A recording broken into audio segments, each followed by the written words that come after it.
Okay, something I need to address up front. I've never played through Simon the Sorcerer. I gave it a few hours, but a combination of numerous empty areas, no keyboard shortcuts, and not letting you have voice and subtitles at the same time, all that made me put it back down. Well, that and swampy.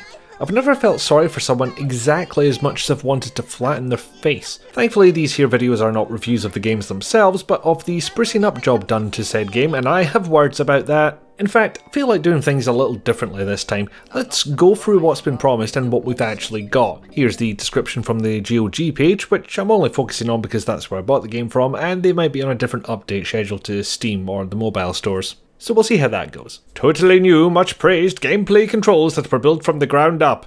It's the exact same scum-like verb interface which missed half the point of what it was copying. You know, lack of keyboard shortcuts, not letting you skip individual lines of dialogue, only showing you the last part of a verb action you clicked rather than the whole chain, and so on. See, what this re-release consists of is a wrapper around an instance of ScumVM which actually runs the game. You know, like how the game was originally sold on digital stores. I say originally because you can't buy that version now. They've pulled a Duke Nukem 3D World Tour on us and yanked the original perfectly working release out of our hands. Granted, I don't think the price difference is quite as egregious here, but it still feels that little bit shady. If you'd already bought the pre-anniversary version, you'll still be able to download that, but everyone else, out of luck I'm afraid. Also, much praised. By who exactly? I doubt the game was out when you wrote that, and I really doubt there were any review copies sent out for this thing. And I'm not saying that because I didn't get one, that's pretty much par for the course. Anyway, there is an enhanced version of the controls, which when turned on, moves this line of text to the top of the screen.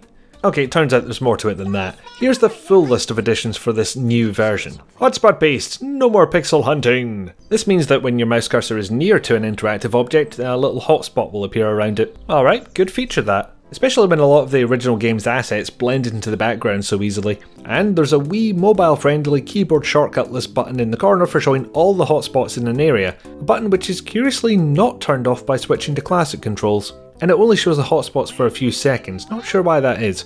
I'd be happier if it marked all of the exits as well instead of 2 of them, I think. That might be more of a problem with the original game though. All new slick icons and animations. The icon changes to the verb you pick. I barely noticed. They're fine, the icons match the verbs, but I doubt I would have noticed their absence. It's only for the verbs too, none of the inventory items have these. Which, since only the last action you chose is shown in the text line, means you can lose track of what item you're trying to use if you're not careful. I sure as hell didn't notice these icons animating, by the way. Unless they're calling a fade out effect an animation, that does not count. Quick actions using right click. Right click looks at stuff. I feel like whoever wrote this doesn't know how plurals work. See, the Scum Engine games would have an appropriate verb for right click depending on the object. Open for a door, pull for a lever, that kind of thing. But not here, right click always examines. It'll also skip through cutscenes and dialogue, sometimes, basically whenever the game feels like it. Of all the places, it doesn't work when Swampy's talking, arguably the most annoying bastard in the whole game. If we even restrict it to this game, he'd make a top 10 list of punchable characters, no problem. Completely new menus and save load system. I've lost track of what voice I'm doing for those. You know when a company releases a mobile app and it turns out to be nothing but a web page viewer?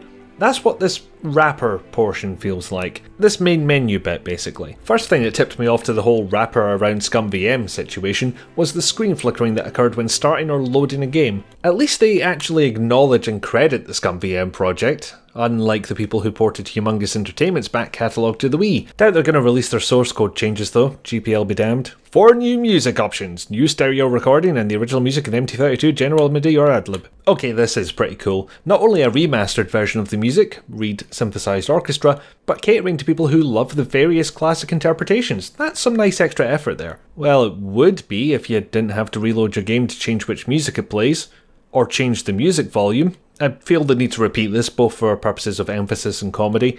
You need to load a saved game or start a new one to change the fucking music volume. I can only imagine this comes from their whole wrapper around ScumVM approach or some industrial strength absinthe.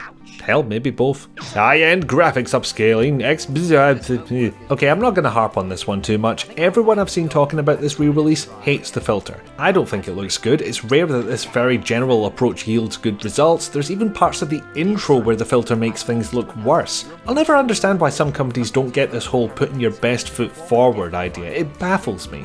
But you can turn the filter off. I turned it off.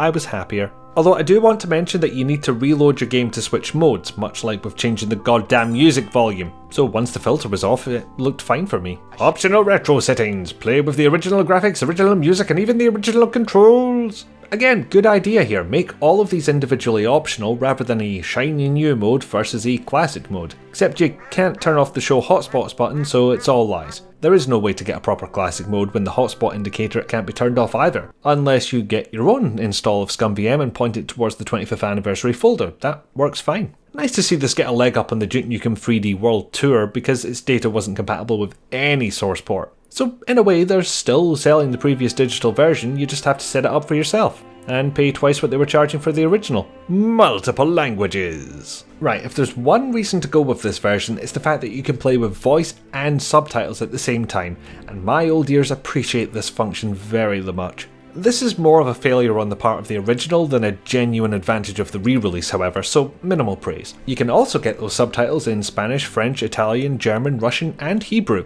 at least when the subtitles don't give up entirely and leave it to the voice acting. Again with the best foot forward principle. This happened to be with one of the items I started the game with. And that's before I remind you that you can't skip individual lines of dialogue. You can fast forward to your next dialogue tree, sometimes, but not individual lines. In lighter news, there's German voice acting too.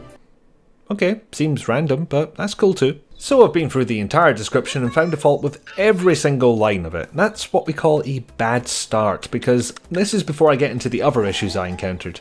Although I've just described most of the main ones. The mouse cursor randomly decided I wanted to be on the other side of the screen, for example. That happened more than once. Straight up crashed on me too, but at least that only happened one time. The numerous options that require you to reload your game to change, one of which is changing the music volume. I mean, what heck, why? This isn't MojoTouch's first rodeo when it comes to porting an older title. Hell, it's not even their first time adapting an AdventureSoft title. The mobile port of Flight of the Amazon Queen was done by them and it looks incredibly similar to this. That is another benefit I failed to mention, making the game more accessible for touchscreen devices. I mean, there is a mobile version of ScumVM, at least there is on Android, but it's more complicated than simply installing the app, and I realise not everyone wants that hassle. That's fine. I, on the other hand, sometimes take problems like this as a personal affront and try to bulldoze my way through them. Not necessarily something to be proud of, by the way. But here's my biggest problem with this situation. I'd probably still play this version over any other. As much as I hate to recommend something this lazy looking and so flawed, it addresses one of my main complaints with the original game. That being the lack of simultaneous voice and subtitles. That and the hotspot highlighting is always useful. No matter by how small a margin it is, I consider this a better version than the original. Getting away from myself for a second, because my Western monolingual ass doesn't benefit from it, you might find that your first language is now supported by the Anniversary Edition, or maybe you wanted to play it on mobile without the extra time and effort required to set it up. All perfectly good reasons to pick up this re-release. We're in a slightly different situation to The Secret of Monkey Island Special Edition, where I genuinely believed there was a better experience available in the form of the custom talkie version, but I've been spoiled rotten by fantastic remaster jobs like the ones for Day of the Tentacle or Full Throttle. Simon the Sorcerer 25th Anniversary Edition falls somewhere in the middle of those for me. Better than the original digital release, but with ample room for improvement. Something inside me doesn't want to reward what seems like a semi-competent cash grab, but not only is there no better alternative, there is no alternative aside from tracking down a physical copy yourself. In conclusion, I wasn't even particularly fond of the original and I'm disappointed. Oh, and I only played the re-release for the first game. Given that the re-release of the second game came out at the exact same time, I don't imagine they've done a better job on it, but I have not checked, so just making that clear. Why aren't my beans growing then? Hey? I planted them here, but they haven't grown an inch yet.